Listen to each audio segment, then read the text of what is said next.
and welcome. You're watching AD4 TV Radio News Update, coming to you live from Abuja, Nigeria's capital. I am Adirayo Senami. Nigeria's President Muhammadu Buhari has approved the opening of 5 COVID-19 donor accounts to hold public funds allocated and dedicated to the fight against COVID-19, as well as all donations from corporate bodies and individuals.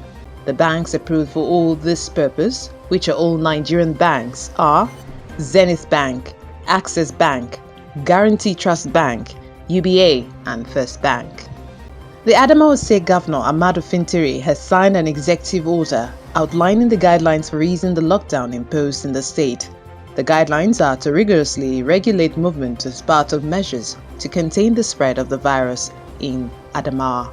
Chinese doctors who came to Nigeria on the auspices of the Nigerian government over a month ago are providing capacity training to medical personnel in isolation centers across the country. Lai Mohammed, Nigeria's Minister of Information, on Monday confirmed that the Chinese team is helping Nigerian doctors in capacity building and setting up equipment they brought along with them, adding that none of the Chinese doctors is treating any of the patients in the centers.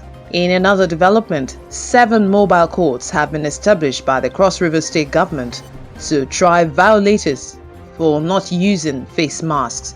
The State Commissioner for Health and the chairman of its COVID-19 task force, Dr. Betta Edu, on Tuesday said the mobile court will operate in all urban development areas.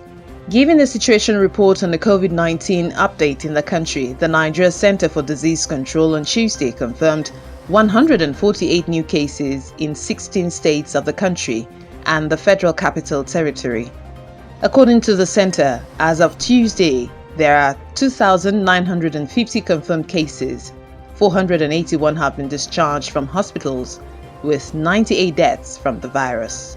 The World Health Organization (WHO) has cautioned Africa against the use of untested drugs as remedies for coronavirus. The warning comes as Madagascar's president promotes a herbal tonic called COVID Organics for treating COVID-19 patients. We'll take a short break now. When we return, former Nigerian Vice President Atiku Abubakar sacks 400 staff from his university.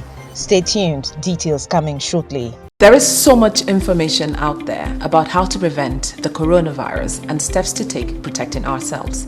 But what happens when someone contacts it? If you or someone you know is exhibiting symptoms such as a fever, a dry cough, difficulty in breathing, contact the appropriate authorities immediately on the numbers below. Do not try to hide it, otherwise they become a danger to you and others around you. When someone tests positive for the virus, remember, it is not a death sentence. 80% of people infected can be cured. The coronavirus is absolutely no respecter of persons, and it can be you or me the next. We must be united in our fight to end the spread of the disease. My name is Ansik Bertum. Be safe for yourself and for others. This message is brought to you by the United Nations in conjunction with the Federal Government of Nigeria, the Federal Ministry of Health, and the NCDC. Take responsibility. Thanks for staying with us. The American University of Nigeria, located in Yola, Adamawa, owned by former Vice President Atiku Abubakar, has staffed 400 of its staff. The Vice President for the University Relations, Professor Abba Tahir, explained that this is as a result of certain structural changes being made by the new governing council of the university. He further explained that the changes were necessary to align with the governance structure approved for all tertiary institutions by the National Universities Commission.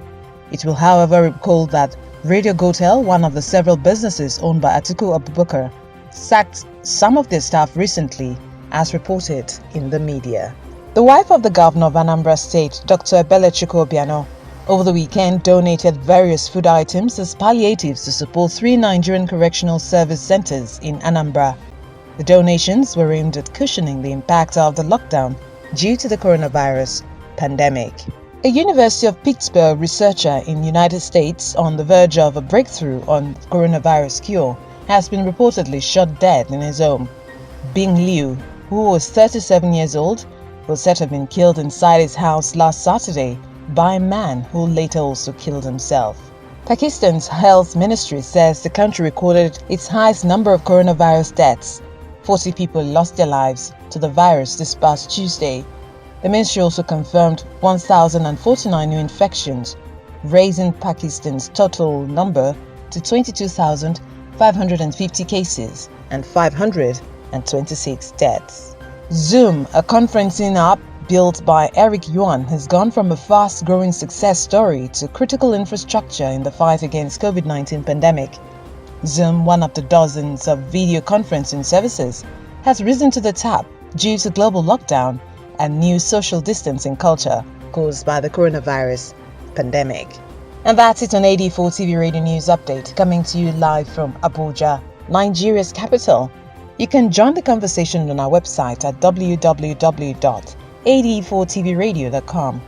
Please follow us on our social media platforms at AD4 TV Radio on Facebook, Twitter, LinkedIn and Instagram. Please subscribe to our YouTube channel at AD4 TV Radio. Many thanks for watching. I am Adirayo Senami.